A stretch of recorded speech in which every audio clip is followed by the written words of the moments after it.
Imagine getting help escaping an abusive relationship by kids who've passed over in spirit. This is Robert Manni, host of Guys TV, and this week my special guest is Kiersten Parsons Hathcock. We're going to talk about her book right here, right now on Guys TV. You can also catch me on KCAA Radio here in Southern California and Guys Radio, my worldwide podcast. Guys TV, Guys Radio, thanks for your support.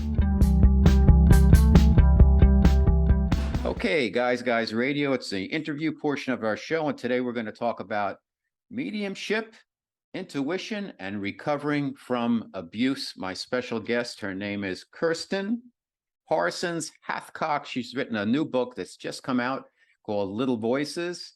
It is a memoir. It's called How Kids in Spirit Helped a Reluctant Medium Escape and Heal from Abuse. It's a pretty interesting story. Let me tell you a little bit about Kiersten. She's incredibly vulnerable, well-spoken, down-to-earth, credible mom of two. Let me tell you a little bit about what happened to her. To most who know her, she's a Shark Tank winning self-taught carpenter and furniture designer who defied the odds and built an internationally known furniture company out of her garage. And she was on Shark Tank, and she did win. What most people don't know is that she's also an ordinary person who was thrown into some extraordinary circumstances at the age of 36, when suddenly she started seeing and hearing spirits of deceased children, which is something. Some who were killed by predators. Her intuitive awakening led to partnerships with detectives around the country and a book deal for her memoir, Little Voices, that we're going to discuss today, which just dropped. Little did Kiersten know at the time, though, the kids weren't just there to help for her to help. They were also coming to save her from her own circumstances with somebody who was kind of predatory in her life. Please welcome my guest, Kiersten Parsons Hathcock, to Guys Radio. Hello there, Kiersten. Hi, Robert. Thank you so much for having me on. It's such a pleasure to be here. My pleasure. Well, there's so much to unpack here between Shark Tank and you're hearing kids coming to you at, kind of midlife, if you will, early part of midlife, and then having your own challenges to go through at the same time. So let's get right into it. You're a survivor and you're quite a fearless individual in my estimation. I read your book and it's moving, and you moved to Southern California. You launched Mod Mom Furniture. Then you witnessed dead children coming to you.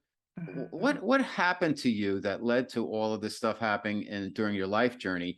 So you're becoming an intuitive medium and helping many other deceased children who had passed over, who came to you in their transition. And then how did that relate to some of the challenges and journeys you were going through in your own personal life? That's such a good question. So I'll start back when I was little. So I grew up in Ohio. My parents are amazing. I absolutely adore them. My dad's a football coach. My mom's a teacher. And I just had a very wonderfully grounded experience as a child, except for one tiny thing. And that was some abuse that I endured. I was sexually abused and raped by a distant uncle. But when I was between the ages of 3 and 6.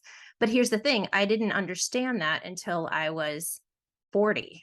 The memories didn't come back until I was 40. Prior to that, I'm a doer. Obviously, I built a furniture company out of our garage without any carpentry experience, which, is not the thing that most people would want to do. But I just charged right forward.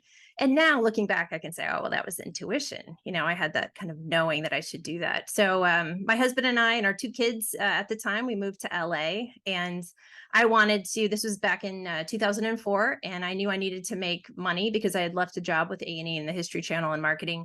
And I wanted to figure out how to do that. So I started basically just building furniture, taught myself how to do that on Google, which was very, very helpful to just Google how to build furniture, and then was able to launch that business. So about 4 years into the business, right around the time I went on Shark Tank, it was exploding internationally, which was wonderful. But about the time that I went on, it ended up being, this was when I was starting to get hit over the head by all of the folks in the afterlife on the other side. And, I think part of that had to do with the fact that I was in the garage and I was using my hands, and it's very meditative. And so I didn't quite realize that that was what was happening But around the age of 36, I started to suddenly, see things and hear things that I had never heard before. Let me ask you a Um, question on this. mhm, So when you were started to get the kids coming through to you, mhm. um, what was your initial reaction? Was this something that just came out of the blue when you were working in garage, or did you have instances like this gift, if you will, start out when you were a kid and you kind of tucked it away and then it came out again? Because I have to tell you, after having interviewed many Mhm. people who have a similar gift, they received it when they were young and then they put it aside and then it came out full blown when they got into adulthood. And it sounds kind of like this happened to you, and a lot of things came out. It did. It did. But I didn't remember it. And that's unfortunately, one of the byproducts of childhood sexual abuse is, many times because it's such a traumatic event, you block memory. So I actually was highly, highly intuitive. And I do have, a couple memories of seeing things and seeing people in spirit. But I think what happened is, as most people would say to a child who's saying there's grandpa in the corner of a funeral and grandpa is actually in the casket, people were saying, no, Kiersten, that's not what's happening. No, no, no. I'm Mhm. sorry, honey, he's gone. So I just took all of that in and said, nope, I'm being told this isn't real, so it's not real. So yes, I actually do believe I Okay. had intuitive gifts as a child. I just didn't remember having them. So when the And first then when, yeah. when the Mhm. first child came to you, then what was your what did he or she have to say, and what was your initial reaction? Well, they came in kind of slowly at first, because I was, seeing nails move across the workbench on their own. I was seeing shadows of what looked like small people, children, Mm. running across the kitchen. I was hearing mom, and I knew my kids were at school. So it started out like that. But the first full on child that came to me was actually a son of friends of mine from high school. And I happened to be reading Facebook, and I apparently channel quite a bit when I read Facebook or I read anything. And I felt him come in. I saw him, and he started, basically sharing information with me and asking me to talk with his parents. And so it was at that point that I was terrified. I didn't know what to do. Honestly, I wrote down the messages and then I just tucked them away, waiting for that courage Mhm. and, the intuitive knowing that maybe this is something I was supposed to do. And this child had passed. He had Oh, passed on. Yes, he died. were Mhm. you aware of that when he came through to you? Yes, because I was reading a post about his memorial, and Okay. that was why he came through. Yes. Okay. So he had passed at the age of 13. And then what did you do? Did you contact his parents? I did. Yeah, I sat on it for 2 days because Mhm. first of all, I Sure. don't want to bring pain to right Right. to Right. parents who've already lost a child. That's just not what I'm in this for at all. And I also was scared. I didn't want it to affect my business. I didn't want it to affect my family, so I kind of kept it under wraps for a little while. And when I reached out to Denise, who is Nate's mom, Denise was very grateful, thankfully. And she said, Kiersten, I thank you for reaching out. Thank you, Mhm. thank you, thank you. And so we ended up actually having multiple conversations. I ended up sitting in their living room with them, sharing more information. I honestly, as I think you probably have talked to, millions of mediums, I don't remember a lot of what I shared. Mm. But I do know that what I channeled from Nate those were things that I couldn't possibly have known. What did he So it was a want? lot of evidential stuff. Why did he contacted you? And did he have a message for his parents, or what was the Mhm. purpose of his getting in touch with you? Yes. Okay. Yes, he wanted his parents to know that he was still around them. And there were some, very specific messages that I won't share for privacy reasons, Sure. but there were some things he wanted them to know. Now, unbeknownst to me at the time, I didn't realize that he would stay in my life. I thought maybe he was coming through, passing messages, and then he would move on. But he was one of the kids that stuck with me, throughout my journey. Okay. Um, at the same time, you were developing your business and you got onto there's a couple aspects of your story. It's very interesting. You've got this furniture business where Yeah. you built it up and then you got invited onto Shark Tank and you went on Shark Tank and you won. And yet Mhm. the kind of the deal didn't go through, but it led to some other things that were positive. And Yes. So tell us a little bit about that trajectory, and we'll get back to the kids then. And then there's the third part of your story, which is Mhm, about mhm. the experience you went through, that it takes a good chunk of this book in terms of Mhm, your relationship that had an affair you had. But mhm. so let's do the Shark Tank and the furniture Okay, business, and okay. then we'll move to some other things. But I also want to go back to the children and your gift, because I think that's something that people are going to be really interested in. So tell us what happened with Absolutely. your experience with your furniture company and Shark Tank. So Shark Tank was one of those things that I didn't know I wanted to do, but my dad reached out to me, and again, I was about 4 years into building Mod Mom, so it was already out there. It was growing internationally, but it was still me in a garage. So I knew I had to, I had to scale and grow the business. So he reached out and said, "Hey, there's this new show called Shark Tank, and you should apply." And so my initial thought was, that looks really scary. I don't want to do that, but I ended up, putting myself on the list and then got picked. And going through that Shark Tank experience was really fascinating, because I think it was also a time period where it helped me to learn how to trust my intuition, my own intuition. I was already starting to channel information from children and pass that on, but getting your own intuitive information is difficult sometimes. So I had to trust my gut, and I'm really glad I did, because I was guided by the Shark Tank producers to say a few things that just didn't sit right with me. It didn't feel like me, and so I had to stand up to them in a nice way and say, I can't Mhm, do this. I mhm. can't do it the way that you want me to do this. So you got a So deal. You got the deal, got a and deal.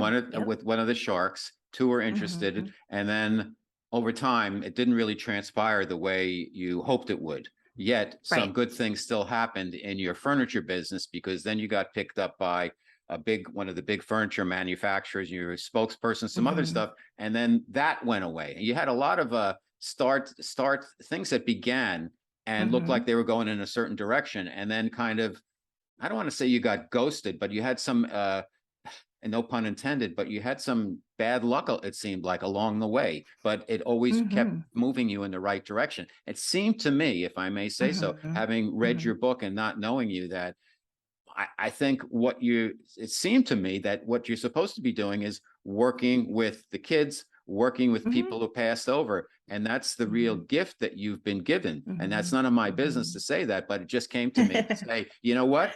I just thought that right now, that Yeah. I really think Yeah. that maybe some of those delays or U-turns or right turns Mhm. are because you were supposed to be doing something different. What have you thought about that? Absolutely. Yeah, absolutely. I think Mod Mom was something that we needed at the time. I needed to pay the gas bill, or raising kids in LA, it's expensive. Mhm. So it was something that we actually really needed. It's not necessarily a passion of mine, but the fact that I went into kids furniture, everything in my life seems to be wrapped around children, and I didn't put that together until later. So I absolutely agree. Everything, I believe, a lot of those things that look like failures were actually just redirections.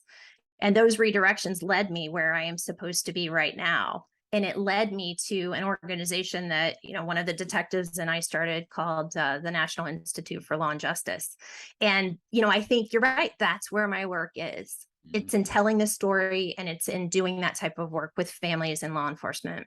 It's so interesting. My guest on Guys Radio, the author of the new memoir, Little Voices, Kiersten Parsons Hathcock, is that as you were, I found the book to be cathartic for you in terms of writing Mhm. it, because it wasn't laid out like a traditional book. And there was a lot of stuff about, okay, your furniture company, and then the Mhm. kids coming to you. And then you got into this extramarital affair that takes up Yes. a very good portion of the book. And I think, oh, this is cathartic for Kiersten writing Mm. this, because she went through this situation, and then the kids helped her out, and then it was very soul bearing also. And Yeah. are these the real names that you used in this? Because you put it right out there, girl.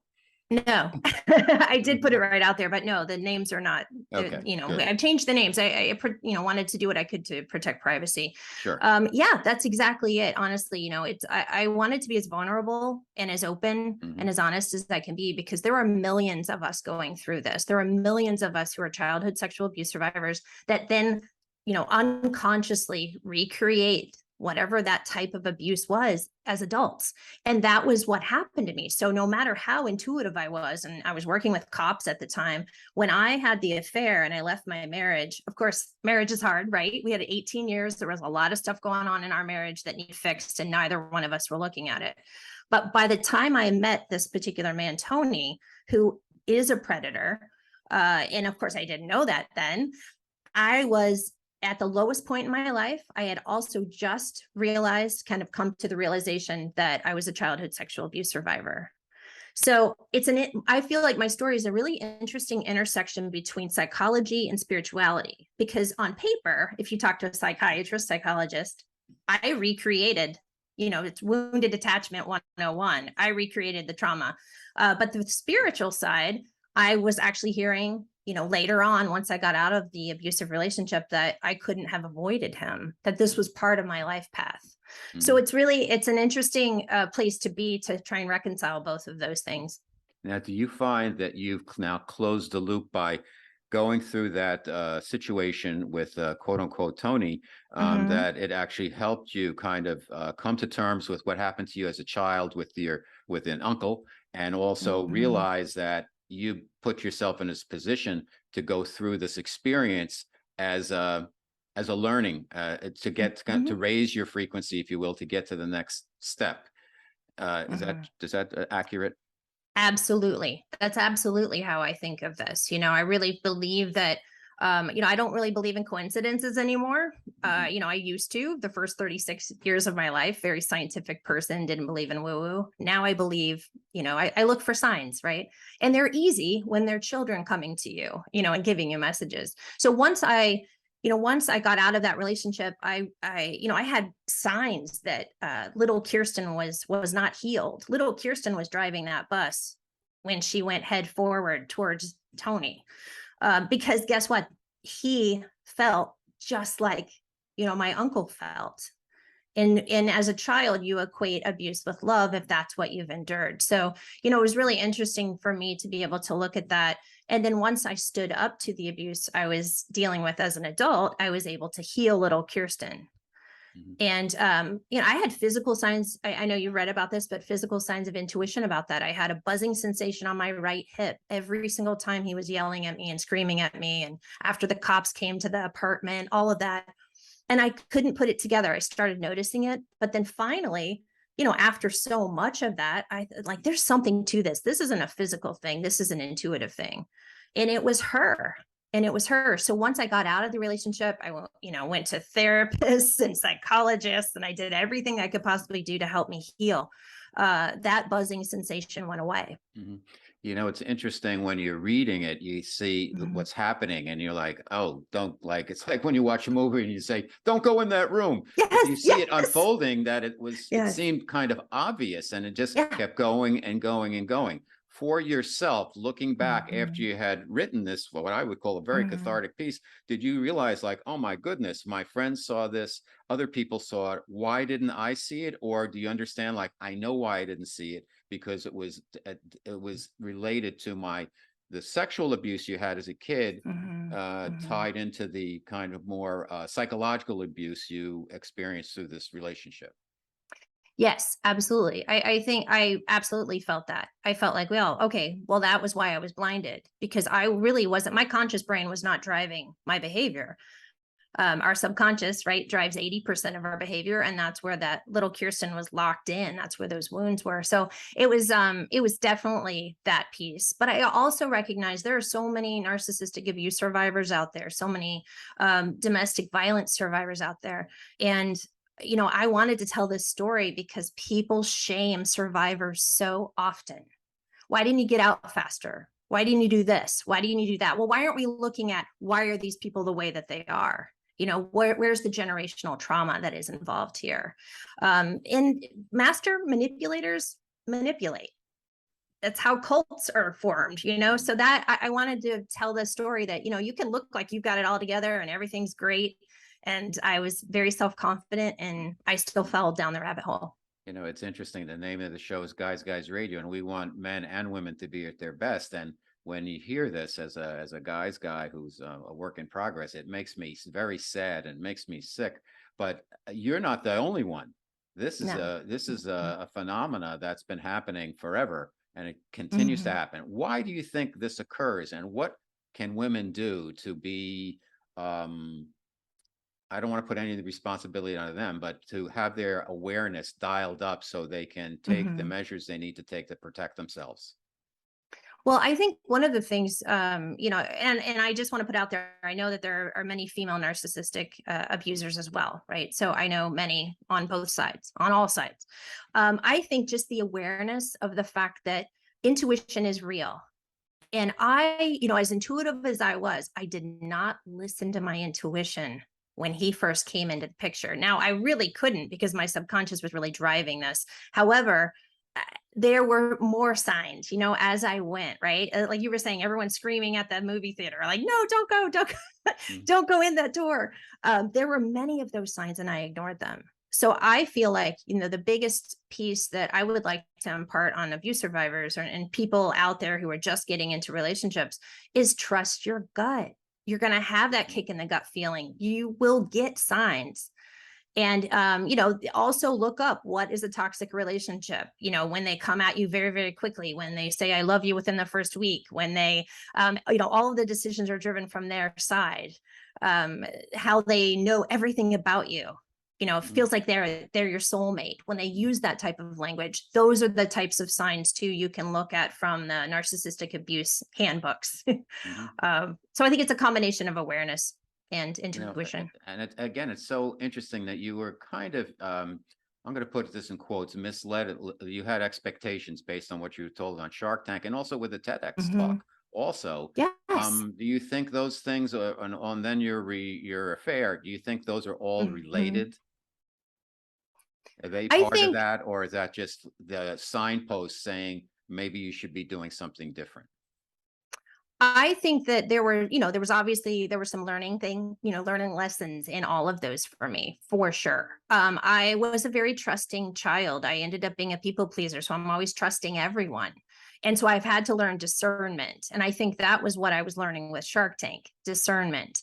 I also think that, when you go to the part of TEDx that happened in 2018, what's interesting to me now is that one of the women that I met there, who was actually giving a talk, Dr. Ramani Devasula, she was giving a talk on narcissism. I was giving a talk about my story, which included narcissism, and so we met, and I really, really, I admire her so much.